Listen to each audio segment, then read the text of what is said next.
What is up, everyone? Welcome to the first episode of the Bernie's Bootlegs podcast. I'm here with Benny Benack, and he is a trumpeter and vocalist living in New York City. He's originally from Pittsburgh, and he moved here. How many years ago did you move here? Man, this month, 10 years. My freshman year at MSM was September of '09. Right on, right on. And he's been here basically since then, the last 10 years. He's been working, playing a lot of gigs, doing a lot of tours, and he has a brand new album coming out in January, so we're going to talk about that a little bit. So, Benny, thank you so much for being on the podcast. Of course, man. It is an honor to be the first guest, first of many, I'm sure. Yeah, no doubt. And so I just want to kind of start out with kind of your background and your history. You're from Pittsburgh, which I don't know of that many musicians that are actually from Pittsburgh that are really super well known. Are there any that most people don't know about?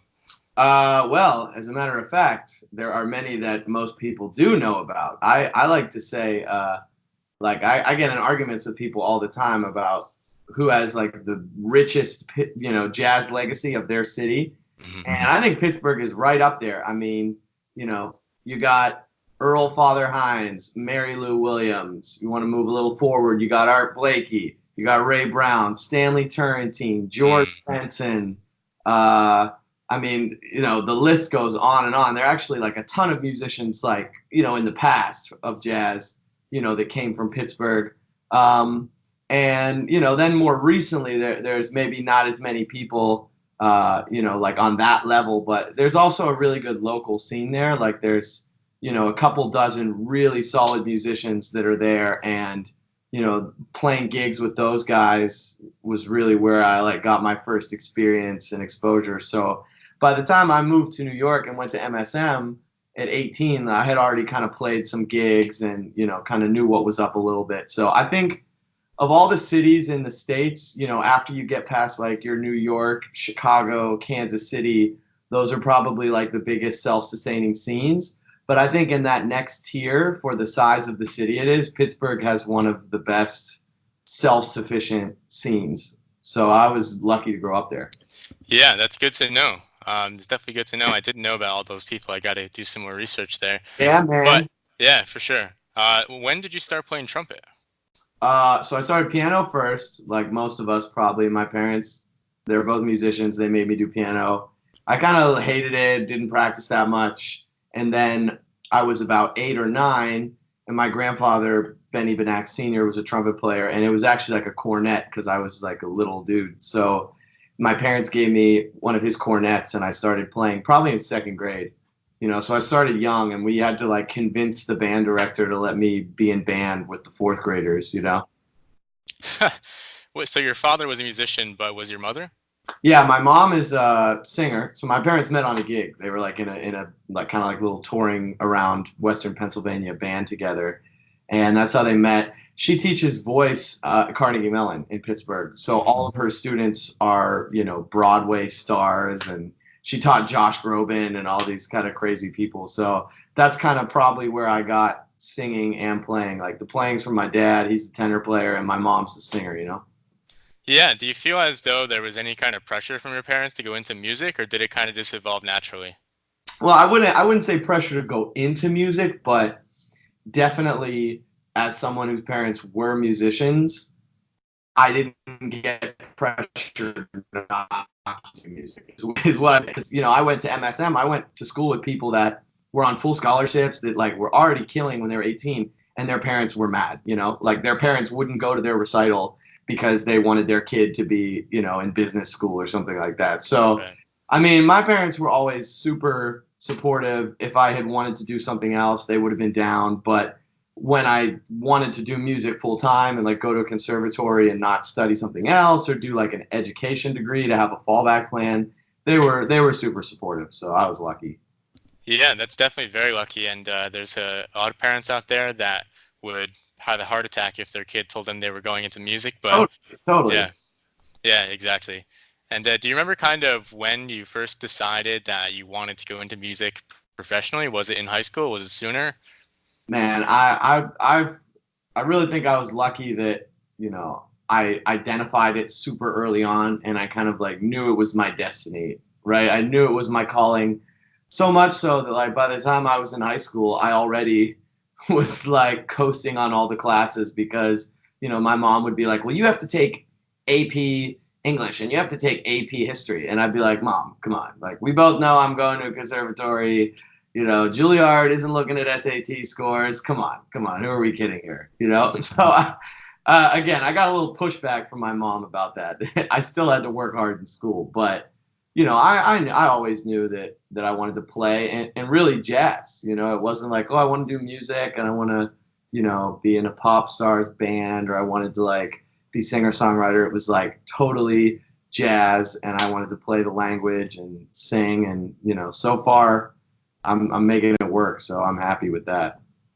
Yeah, absolutely. I would definitely agree with that you're making it work. You seem to be doing a lot of cool stuff, which is awesome. So when you first moved to New York, what was that like? Because I know you went to MSM, right? Yeah, I mean, I think it's like it's a question now that I'm kind of like old enough to have people that are auditioning for schools and like trying to decide what to do, where to go. And it's easy for me to say because I went to school in New York for both degrees. I did undergrad and master's at MSM in 6 years right away. And obviously, I got a lot out of being in New York. You know, it's the best place to be ultimately. But that being said, you know, I still will tell kids like I had guys I went to school with that got a full scholarship to New School or had like half scholarship to Berkeley or you know Purchase or a state school where they're from was giving them a full scholarship and they got into say MSM or like NEC or somewhere and they had like no scholarship but they were so obsessed with like the idea of going to Juilliard that they were like I'm going to do it, you know, I'm going to take out loans, I'm going to do it. And then so many of these kids after like a year or 2 years they like looked around and they were like, all right, wait, like all this shit is pretty much the same and I'm paying $50,000. Like, screw it. I'm going to transfer to New School. And, you know, I'll still study with who I want and I'll still be right around all the sessions. And, you know, I think looking back, the most important thing is go to somewhere where the private teacher, you're like really into them and what they can give you and you like know you have a great vibe with them and then you just like lock yourself in a practice room and you just go shed because 99% of us when we're 18, 19, 20 years old, you're not like developed and good enough to go out to Smalls in New York and play your ass off and get hired for gigs. Like, Hmm. and you don't even want to do that. Like, because the minute you go to Smalls and like step on a jam session and play, if you're a trumpet player, like nobody cares that you're 19 and you sound really good for a sophomore at MSM. It's like, no, okay, you're in the same pool as Roy Hargrove and Josh Evans and Freddie Hendrix and Frank Green, if you're a lead player, like all these guys that are just in New York making a living playing gigs. So when I was in college, my undergrad, I studied with Laurie Frank, who was this like famous brass pedagogue teacher for jazz guys, even though she was more of a legit teacher. And every summer in my undergrad, I'd be like, all right, Lori, this is it. I'm going to like get an apartment in New York. I'm going to start going out to sessions. I'm going to start getting gigs. And she'd be like, you know what?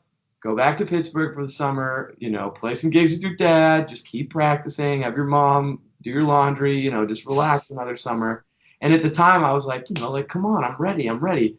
But now I know what she was saying. She was like, don't expose yourself to that world if you have more time to get better and be more prepared. Because once you put yourself out there, you're in the same pool as everyone else. So like if you're a tenor player and you're going out at Smalls, you're being compared to Joel Fromm and Seamus Blake and Chad Lefwis Brown and Lucas Pino. You know, like they don't care that you sound good for an 18-year-old. It's just like you're in that pool. So why not go to the school, you know, out of New York where you have a good private teacher and you can shed your ass off. And then when you're 21, you can go to Smalls and you're still have like your whole life in front of you, you know?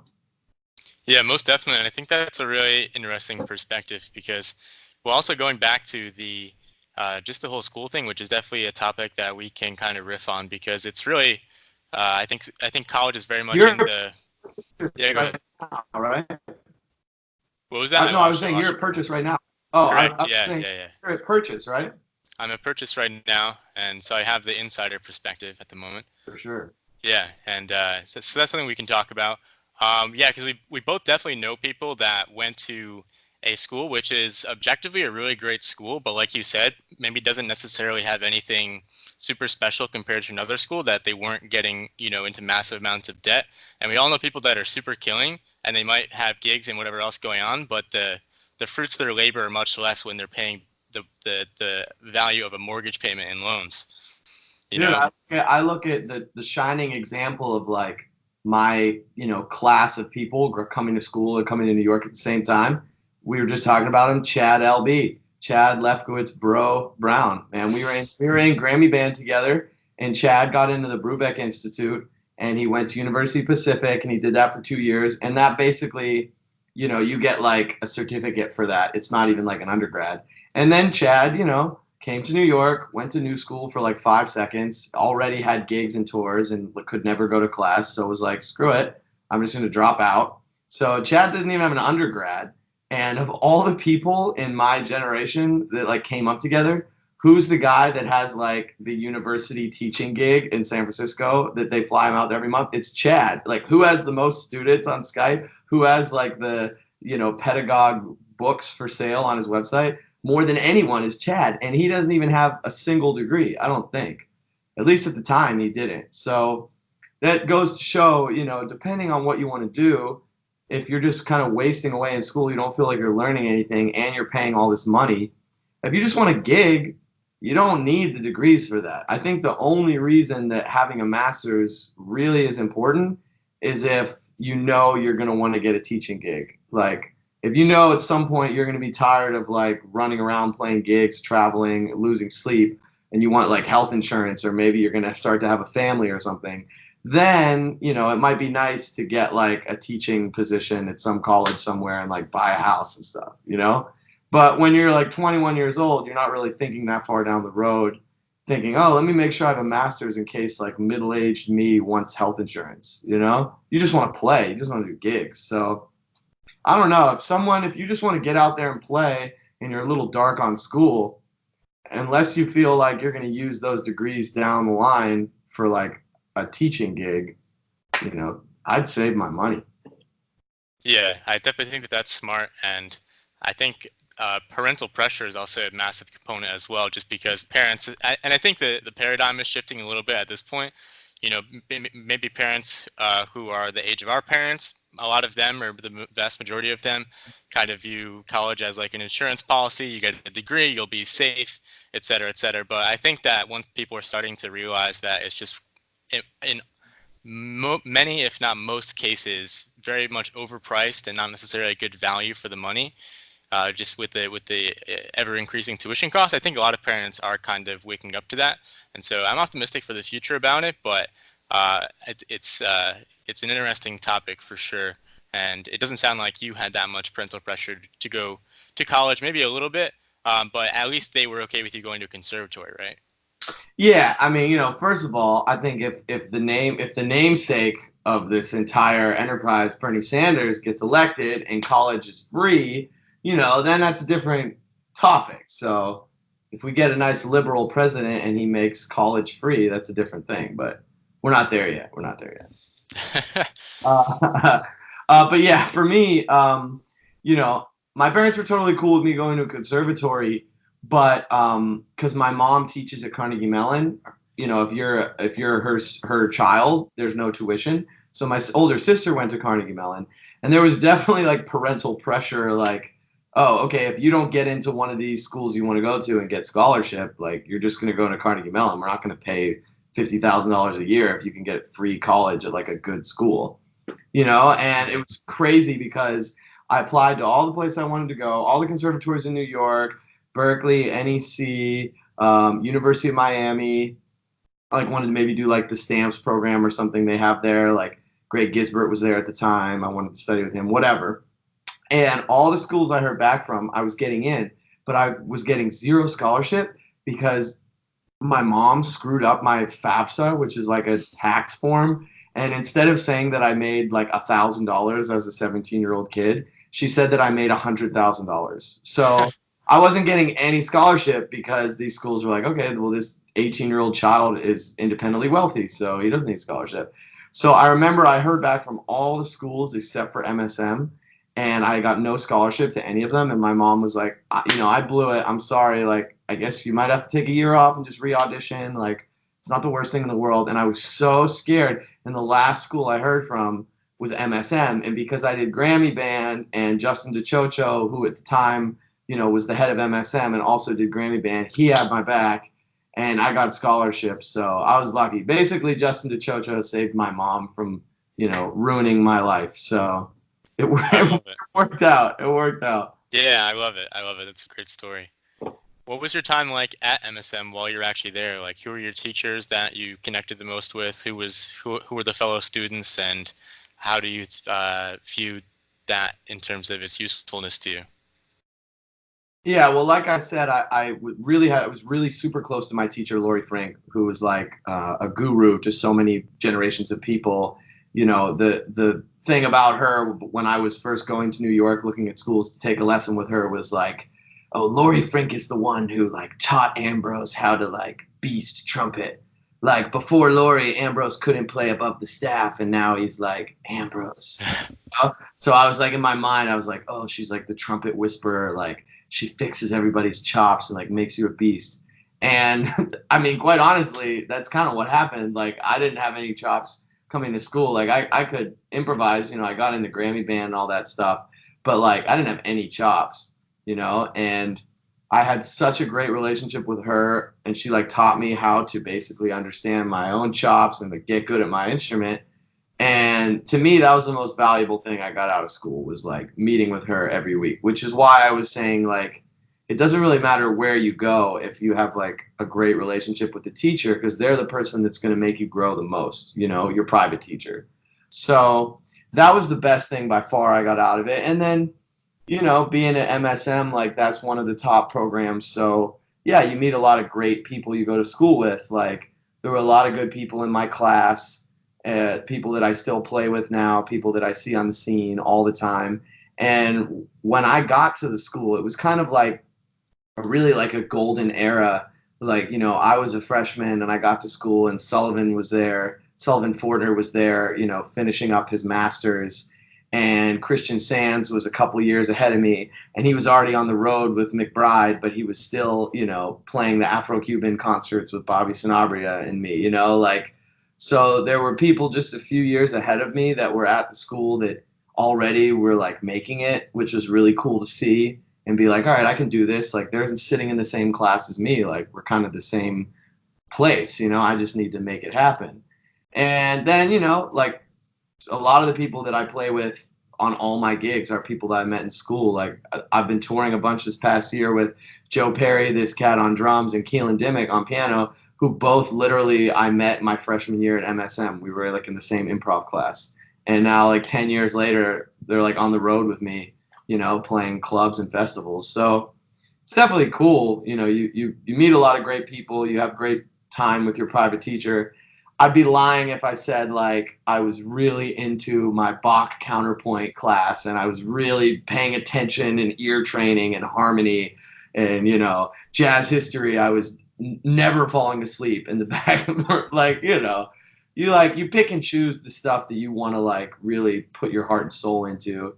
And then everything else, it's about like just getting better and shedding and, meeting a bunch of people. Yeah, definitely. I've definitely noticed that same aspect of college in the sense that these are people that a significant number of them you're going to know in perpetuity, right? As long as they remain musicians and as long as you remain a musician. And so that's definitely a huge benefit of college that I think should not be overlooked.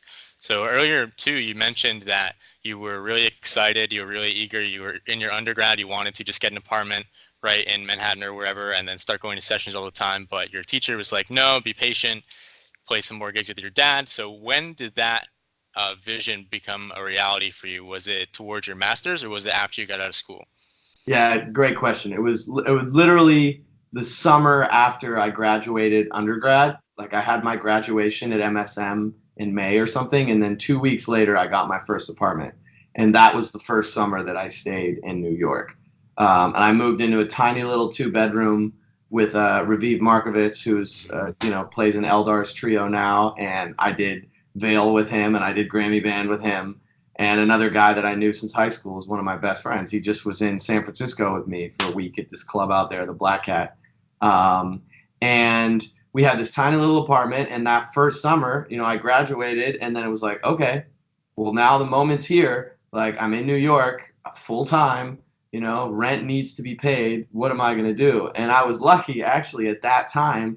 Chad, again, the world famous Chad Lefwich Brown, he got in touch with these Australian dudes that were starting a wedding company.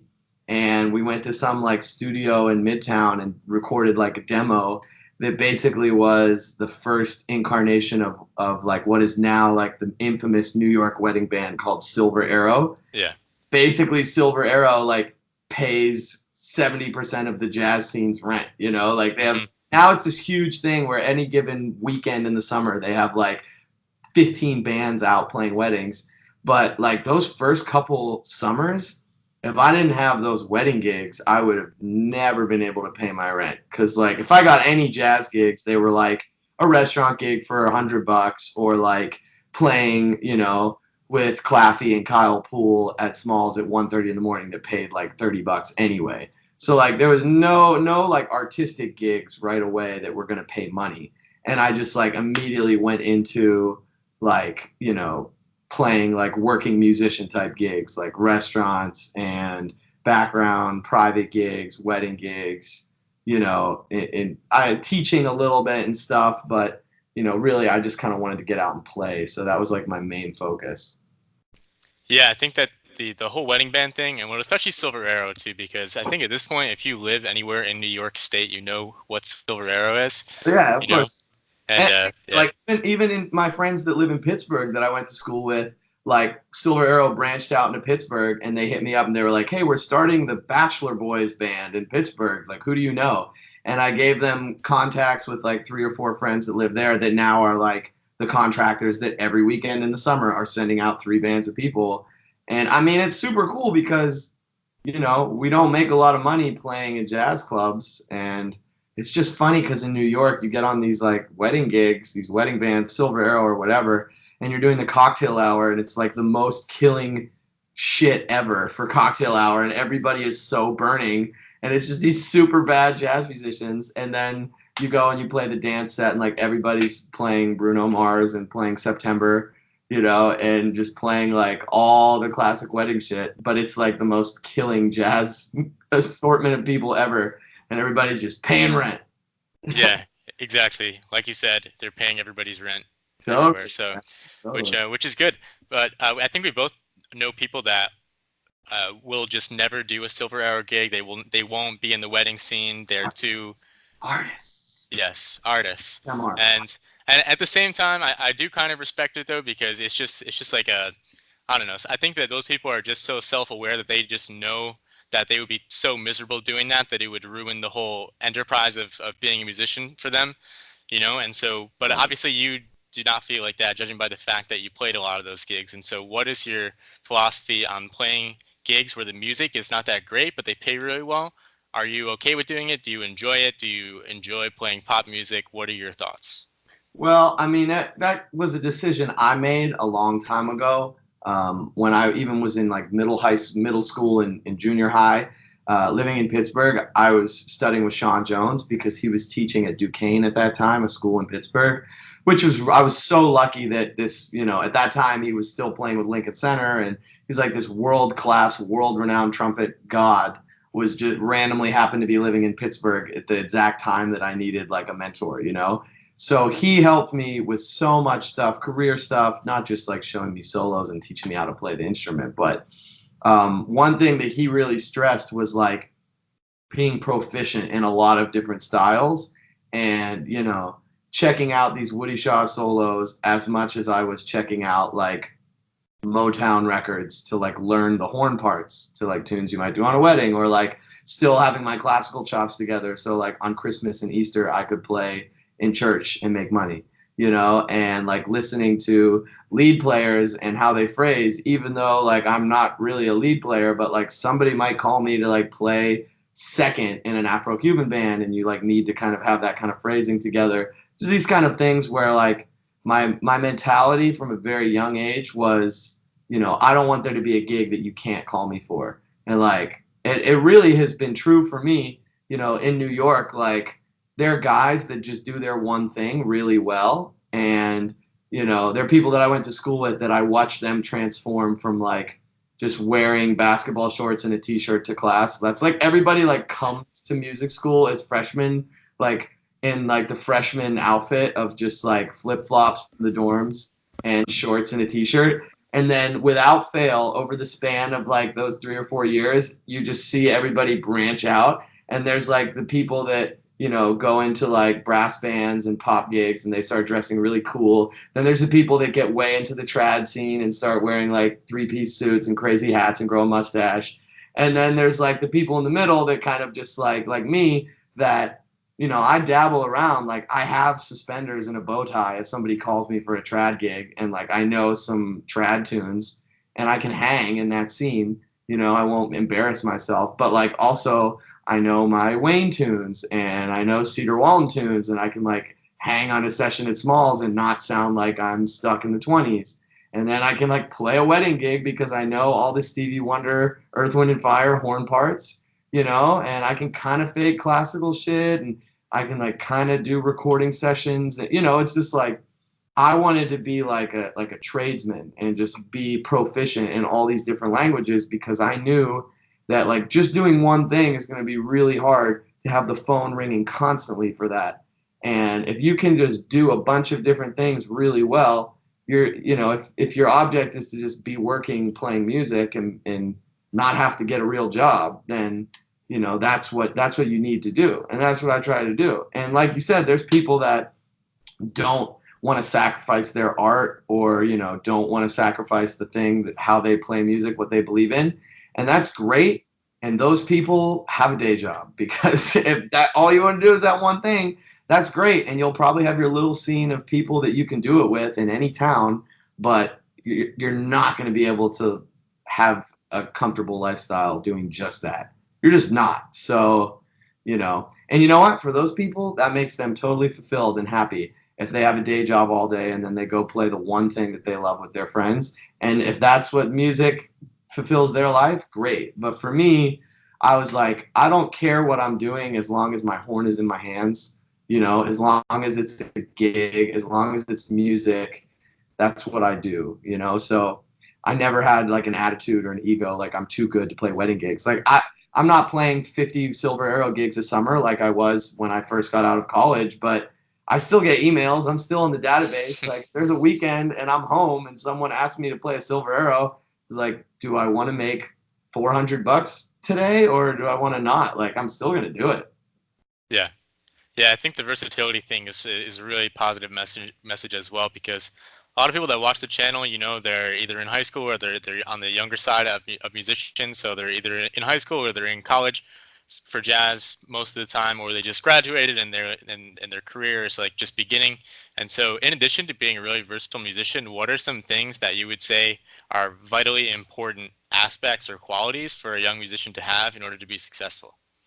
Okay, well, the number one thing is something that's a little controversial, and I know some people like have issue with emphasizing it and making it a part of what we do, but the number one thing I would say is being social and being cool to people and, talking to people. And I know not everybody has my personality. Like, I'm the type of person that will go to the jam session and immediately scan the room and be like, who should I go say what's up to? Like, who's running the session? Who do I need to know that I'm here? Like, who haven't I seen? Who's that person over there? Let me say what's up to them. Like, and for me, I'm comfortable just doing that. Like, if you can't tell, I love to talk, right? So like, I'm cool, being nice and friendly and just small talking people and, just kind of letting everybody know you're there. Like, you get hang points if you go out and you leave your apartment and you go to a jam session. Like, you get points for being in the back of the room at Smalls, but if you just go there and then don't talk to anybody and just sit there in the back and don't, make a point of emphasis to play or to speak to anyone, you might as well have just like stayed home and shedded, because you didn't network at all. You didn't like meet anybody. You didn't further your career by doing that, So a lot of people don't want to hear that, because they're like, well, I'm more of an introvert, or like I'm more shy. I'm not like I don't want to force myself on people. I don't want to like go up to people at a jam session and like run up on the drum set at Smalls like as soon as the song's done so I can like fight someone to play. And I understand that. I like sympathize with the people that maybe it's not their first instinct to be like a social butterfly, but I mean, it's like the price of doing business. Like we're in a people person business. There's no resume that you email to people to get gigs. It's like usually the person that you were hanging out with the night before pops into your head when you need a gig and you say, oh yeah, they play drums. Cool. Like I need a drummer for this. So, you know, if you know, people skills are not really your thing and you're kind of shy and you don't like to put yourself out there, you know, I understand that, but it's going to be a little bit rougher sledding for you to try and, you know, make a name for yourself and introduce yourself to people if you're not comfortable doing that. So, you know, I just would encourage everybody to be social, try and meet people, just be cool in general, be nice and try to make a connection with people. And, you know, once your face is around these places enough times, you know, that's when the ball kind of gets rolling. Yeah, I think that is highly wise advice. And I do think that there's a lot of people that are musicians that are introverts. And I think that while you can't necessarily change from being an introvert to an extrovert or vice versa, I definitely think that you can, through just pure exposure, calm down some of those tendencies or like social anxiety, other things that are going to stop you from actually interacting with the other musicians at a session or at some sort of hang or anything along those lines. And so, yeah, so I So guess, yeah, go social ahead. is a huge thing too. I don't mean to interrupt, but you know, like everything with your channel, everything that's about that's a huge aspect of it too. I meet people that are like, well, you know, Bill Stewart doesn't even have Facebook, man. So like, why should I be on Facebook? It's just like fake news anyway. And I'm like, yeah, like Bill Stewart doesn't have a Facebook, but he's already Bill Stewart. You know what I mean? And like, you're just some guy that nobody knows that like maybe you play like Bill Stewart because you look up to him, but you need a Facebook, you know? You need a Facebook. You need Instagram. Like this is the world that we live in. And also for some people, maybe if going out in person is, you know, really anxiety inducing for you, but like, you know, engaging in a community like Bernie's Bootlegs or Jazz Memes or, you know, like you know, participating in those ways and like it's just another way of letting people know you exist and like reminding people you're out there. So like, you know, I love Jazz Memes. I love your page and everything you're trying to do because like you're creating another community and a space for young musicians to like network and hang out with each other. And you don't have to be in the back room at Smalls to do that. Yeah, exactly. And I think that that is one of the main reasons why I keep doing the channel, just because I know that that's going on. And especially now that I'm back at school, there are just so many people at the school that like know who I am or know about the channel. And they like people tell me that they get into conversations with people at their gig about the channel, about like some video or whatever. And I don't know, that's just really gratifying. So I like to know that that's happening. And I think that's a really You're positive thing. you're famous, dude. Yeah, I think people keep telling me that they're just like you're famous. I'm just like, okay, I don't know, maybe it's just kind of weird. Like I got recognized at Mesro like a couple of weeks ago, which is funny. Well, I don't know, not like full on recognized, but yeah, there's been like some interesting moments, which always turn out well, just because Well, look, everyone really like digs the channel. you've unmasked yourself, right? Like you were Spider-Man, and like you were hidden behind like who's Bernie, who's Bernie, and then like now it's like the like third movie has come out, and like everyone knows your secret identity, and now it's like this whole new thing. How is he going to deal with it? You know? Yeah, and I hope I'm dealing with it successfully. We'll see how it goes, but I definitely want to keep doing these interviews. I think they will bring a lot of value to the audience. And at a certain point, I was just like, being why am I running this channel anonymously? Yeah. And it was mostly out of fear because a lot of things that I upload on the channel are like in a gray area in terms of copyright, like fully admitted. But the thing is, like I think that overall, if you look at it in its totality, like it's way more a positive thing than I think it's a negative thing.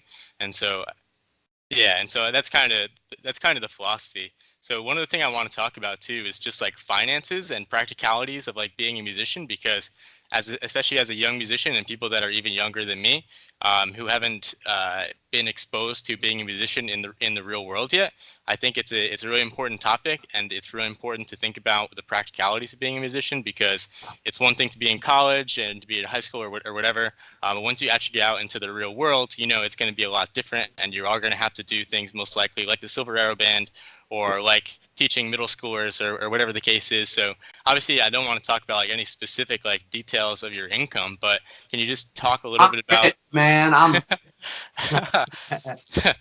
Can you just talk a little bit about what your different streams of income are in terms of being a musician at this point, and how that's kind of changed over time, and then also kind of how you think about personal finance and not being broke, and how you think about saving money that you're getting from gigs, because obviously gigs are not necessarily a steady income. It's not a paycheck that you're getting every week. It's kind of an aggregation of things, and it flows, oftentimes with the seasons or other things like that. So can you just give us your thoughts on that? Well, I think first of all, it's a process, right? And in the very beginning, whatever scene you're in, whether you're trying to break into New York or any city, it's kind of the same thing. Like, there's really great musicians always moving to New York all the time, right? And maybe where they came from, they were like the top dog and they were playing all the best artistically satisfying gigs and clubs and making a lot of money. But when you move to a new place, especially New York, it's like you start from ground zero again. So like you'll have somebody that moves to New York from somewhere in Europe and they're like a seriously bad cat, but they have to humble themselves to like, okay, I'm in New York, like I need to play $100 restaurant gigs and like I need to go out to sessions and be the last guy asked up to play at 3:30 in the morning and probably play with 6 people who suck. Because I just got here and that's it, and I just have to start working my way up the ladder again. And that was kind of my experience. And I almost like I embrace the idea of like paying dues, like I'm really happy for anyone that is able to find success doing this and shows the world their music and is a young person that's an example of like making it in this business. But I'd be lying if I said, even for me there isn't like pangs of jealousy or resentment when I would see someone, my age or younger, just like boom, like okay, like the jazz world decides that you're a star and now you play every festival and you just tour the world as a leader and you have this fabulous career and you're probably making all this money.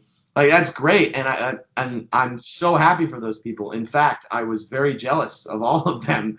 But I was like, I didn't see you playing any like restaurant gigs for $50. Like, where were you bringing a drum set on the subway to Brooklyn for $75? I didn't see you on that gig. These kind of things. So I think you have to look at it like that opportunity, that possibility is always there, but it's like a lottery ticket. And that's the idea of like being in the right place and right time.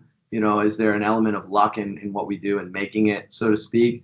And I just think that if you put yourself in the right place at the right time enough times, eventually you're going to get your lottery ticket. Like, I probably hung at Dizzy's for the jam session a million times before Ulysses Owens happened to be there and we played a tune together. And then that was the first musician when I was still in school that took me on the road and like brought me to Japan and had me record on his albums. And, that was totally an opportunity that I got just from hanging, and being cool at a jam session. But that didn't come the first time I went to Dizzy's. That's like I just had to go there. And there were a lot of nights where I didn't meet anyone cool and I played one shitty tune at the end of the night and I felt like I wasted my time.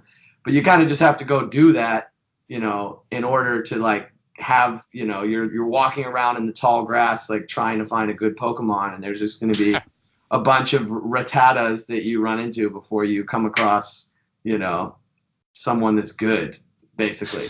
But you have to do it. You still have to go around in the tall grass and, fend off a bunch of caterpies before you get. Precisely. Yeah. But, I think you have to be willing to, at the very least, you have to just be like a gig hound at the beginning and say yes to anything and do gigs for free. And, maybe have to travel a little bit more to get there. Maybe you have to wear a suit, all these things. But in the beginning, when you're just getting your name out there, you got to just say yes to everything, and you got to be down, and you can't have any ego, and it doesn't matter what it pays because you're just trying to get yourself out there. And you do that, and if you do that and do it well, you'll get to a point where there's a lot of these, like, cheap gigs, these $100 disposable type gigs. And you get to a point where, like, if you do that every night, you can make a living. You're going to pay your rent, you're going to have food, you're going to be able to do your dry cleaning, anything you need. Like, that's the definition of a working musician. You don't have a day job, you just go up every night, put on nice clothes, and, like, go play some little gig somewhere. People are probably talking, they're probably not listening, you're probably not playing your music, but you're still making a living playing music. And that works for some people. Some people don't want to do that. They don't want to, like, grind in that way. And so maybe they get a day job, or they teach at a school during the afternoons, or they are a barista, or they walk dogs or something. Whatever that is for you to, like, make money and survive is cool. But at the end of that day, whether you're, like, playing restaurant gigs, or you were teaching lessons, or you have another job, I think it's important to still have some energy at the end of the night to, like, go hang and, like, go be in clubs and go meet people and go play jazz and still, like, have that active. Because I've seen people get really deep into that other thing, whether it was, like, playing wedding gigs, or they want to make benches and sell them on Etsy or whatever. Like, you do that, and then you get so invested in that, and by the end of the night, you're so tired because you had this long day. The last thing you want to do is go out to some jam session and hear, like, terrible people take 40 courses. Like, I get that, but it becomes a problem if, like, the energy and passion that you're supposed to have towards your music is all going towards your, like, rent paying thing, and you don't have any of yourself left to devote for the music. So that's why, for me, I always just wanted to do music. I always wanted to play gigs. I felt like even if I'm on a restaurant gig, I can, like, learn some tunes that I haven't played, or call tunes in weird keys and, like, practice that. Or, like, I would do little games with myself. I'd be like, all right, nobody's paying attention. I'm just going to I don't know the lyrics to I'm Old Fashioned, but I'm going to sing it, and I'm just going to make up the lyrics and see if anybody pays attention. And they never did. You could literally say anything in a restaurant gig. Nobody's listening. They don't care. Or I'd be like, I'm going to play a solo of only triplets, and if I play anything other than triplets, I'm going to stop and start over. Like, like, there are things you can actually get out of those kind of, like, busted gigs where no one's paying attention, if you're, like, willing to, put some energy into it. Yeah, definitely. And one thing that I keep hearing from you is just the overall positive attitude towards the whole enterprise, because other people, we both know them, they would get really dark about playing a shitty restaurant gig. Oh, well, they would think it would really kind of get to the audience isn't listening, all these things. But from everything you just said, you seem like you're taking the most positive outlook possible on it. And I think that's really, really a good thing. Well, we know the jazz musician's default setting is, like, dark AF, not if you're not, the thing is, you're not a jazz musician if on some level you're not, like, a dark person, because you're, like, devoting your life to something that is, a niche, basically, and, like, 1% of the world is going to appreciate it. So, like, you're already pushing, the boulder up a very steep hill. So, you're going to have a little bit of the dark side in you. And I think that's totally cool. But the problem is, nobody wants to be around that. Like, everybody wants to be dark and talk shit, like, themselves, but you don't want to be surrounded by that. So there's musicians that are just dark, that they're not lying, they're not saying anything that we don't all think if they're talking about how jive this gig is, or that this shit sucks, or whatever. But, like, you just don't want to be around negative people, And so sometimes you have great musicians that are just dark, and they're not working as much as they could, because who else would you rather, like, be around for 3 hours? Like, some guy that's just going to be in a bad mood the whole time, or someone that's, like, just cool and fun. So, I mean, I say sometimes if you want to be dark, like, that's what jazz memes are for. Or, like, have your close friends that, like, you can say what's on your mind around them. But, like, you really got to try and put on a happy face when you go out and network with people, because, even if you're saying real shit, people don't want to be around someone that's super dark all the time. Yeah, I think that is very, very true, because it's contagious. Whether you're negative or you're positive, it is contagious. Even if people aren't picking that up consciously, they're definitely picking up on it subconsciously, and it can definitely affect things in a really important way. So one thing I want to ask you too is how you think about the future and where you might see yourself in 5 or 10 years, or maybe not even in any particular time frame, but where do you eventually want to be? Do you have any kind of concrete vision of that, or do you kind of just go from one day to the next? Well, I think I fall somewhere in the middle of that. Like, again, Sean Jones had these exercises when I was in middle school, you know, being like, write a letter to yourself in 5 years, write a letter to yourself in 10 years, and open the letter in 10 years and see if what you wrote came true. And, you know, there's people that really have these concrete things, checklists that they're going off of. And then there's people that, you know, just live day to day, and they're just have a passive investment in their own career, and like, they're just going to go where the gigs go. So they're going to wait for their phone to ring, and like, they're going to just play gigs. And you can get by doing that. But I had a conversation with Mike Dees, the great trombone player, another mentor of mine, also a great educator, you know, runs the trombone at Michigan State. And his whole thing was like, you know, he had the best freelance month of his life. You know, he played some thing with Lincoln Center and the Met, you know, he played some gig with Chick Corea at the Blue Note or something. It was like, you know, all of his wildest artistic dreams came true this one month in New York. And he was like, yeah, I'm a bad dude. I'm killing on trombone. Like, I'm the greatest. I just played with Chick Corea or whoever. And then the next month, entire month, he had one gig. And he said that month, he was like, okay, so I have just been living my life like as a side man, just kind of waiting for the phone to ring. And if I'm not careful, like, I'm just going to be beholden to this my whole life. So like, I'm going to really have an active investment in my own career. And, you know, he said he never had another month like that again. And so I think, you know, my goals for myself were always just to like be busy, be making money, you know, still always be composing, still always have some gigs of my own band, even if we were playing at places for free, you know, just get guys that were down for the cause that would just get together and play my music, and always kind of be developing that. And, you know, if I was projecting my career forward, I think it's kind of like a different path, because part of me would love to just be Tom Harrell or Roy Hargrove or Sean and, you know, Nicholas Payton, and just play tunes and play my music and travel the world doing that. But, you know, there's another side of me that's different than those guys, in that, you know, I sing, and, you know, I like to act a little bit and have more aspirations of like being Harry Connick Jr.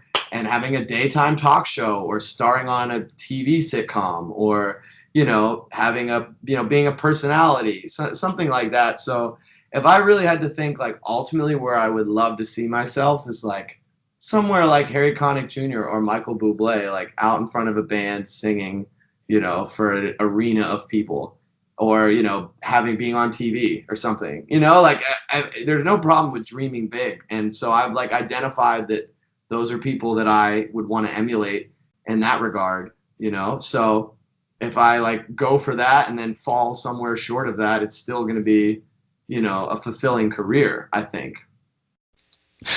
Yeah, I would tend to agree. Even, you know, 50% of those people's careers, that is Chris a lot, Bodie, man. Chris Bodie, come on. Exactly.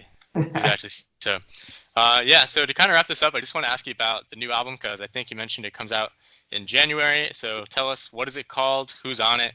What's the concept? And where can people find it? Yeah, so the album's called A Lot of Livin to Do, which is an old standard. Actually, first heard that tune. Lee Morgan recorded it on this album, Standards, with Ron and Herbie. It's like a great record. So that's the name of the album. And wait, let me see.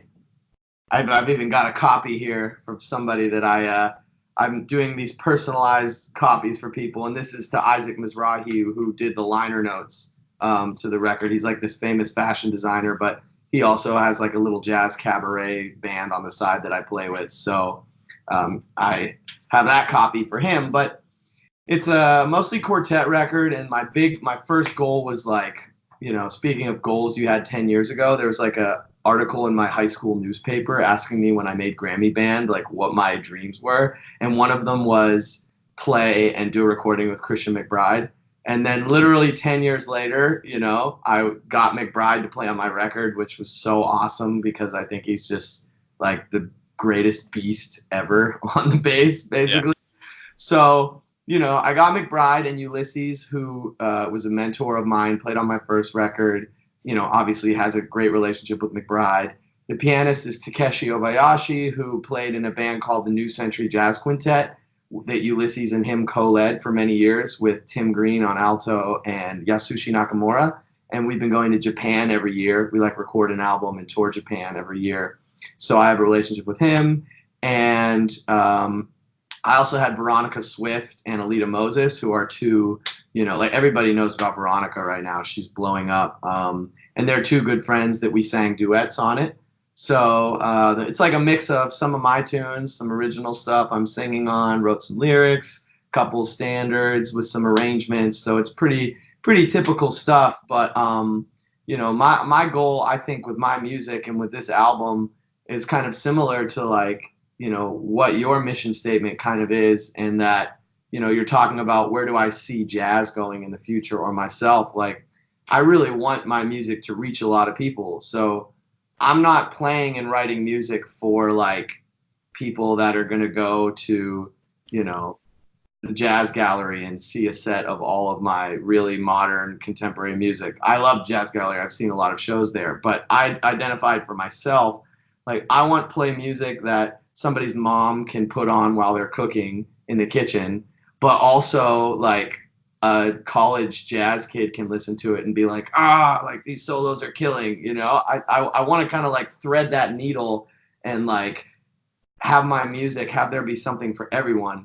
And something that I love about this channel and what you're trying to do is that we're acknowledging that we're still playing jazz, which is this sacred music that's an old tradition, but we're just trying to make it relatable and relevant in the modern world. And we don't have to all act a certain way and treat the music a certain way. You can have funny titles of stuff and put it up on YouTube and get a reaction out of people, and you're bringing more eyes to the music. People are going to realize that it's about this sick Joel Fromm solo that they never would have before because it's a funny name and that's something that they remember and they'll share with their friends. And there's all these young people everywhere that, as I've been going on, I kind of am on Instagram all the time. You can follow me on Instagram, BBJazzIII, by the way. There's all these young people out there and they play this music and there's this community, but we all see the world in a different way and relate to social media and stuff differently. So I think it's so awesome to have channels like this where, it's still the music we all know and love, but it's for us, it's for young people and this new generation that it's going to be up to us to keep the music going, basically. So I'm just trying to do that. I just try to make music for everybody to enjoy and, for other jazz people to enjoy and, try and keep it going, man.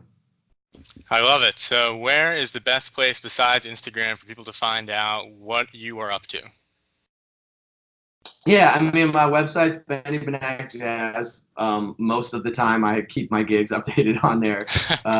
And, usually it comes to my mom emailing me being Ben, why isn't your tour with Postmodern Jukebox on your website? People want to know where you're playing. So I'm all right, I'll go update my website.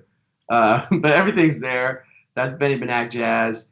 And, I have Facebook artist page, Benny Benack Jazz. I'm on Twitter, sort of. I just got TikTok. Do you have TikTok? Are you? I do not have TikTok as of yet, but it is coming highly recommended to me. That's what the kids are into now already. So I just got a TikTok. I don't even know what my name is on that. It's something different, but mostly, if you follow me on Instagram, that's kind of where I, live and breathe mostly in the digital world. Right on, man. Well, I think that's all I got for today. I really appreciate you coming on the show. I really appreciate the wisdom, and I hope that we will see more from you very soon. You're the man. Thank you so much for having me. I love everything Bernie's Bootlegs is about. Awesome, man.